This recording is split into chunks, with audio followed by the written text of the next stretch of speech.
আজকে আমরা দেখব আমাদের ওয়াইফাই রাউটারে কতগুলো ডিভাইস কানেক্ট আছে এটা কিভাবে দেখা যায়। তো চলুন শুরু করা যাক। প্রথমে আমরা গুগল ক্রোম ব্রাউজারে যাব। এখানে আসার পরে আমাদের একটা আইপি অ্যাড্রেস লিখতে হবে। এটা শুধু ডিলিংকের ক্ষেত্রেই প্রযোজ্য হবে। আমরা আইপি অ্যাড্রেসটা লিখে দিলাম।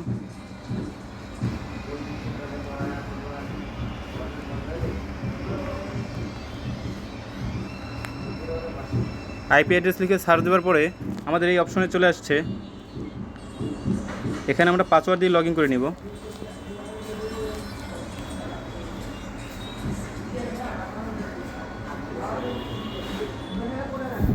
এখানে লগ ইন করার পরে দেখতে পাচ্ছেন আমাদের রাউটারের ইন্টারফেসে চলে আসছে। এখান থেকে একটু জুম করে নিব। স্ট্যাটাস থাকা অবস্থায় আমরা দেখব বাম কর্নারে active client table option click করব। এখানে আসার পর আপনারা দেখতেছেন আমার বর্তমানে 3টা ডিভাইস কানেক্ট আছে।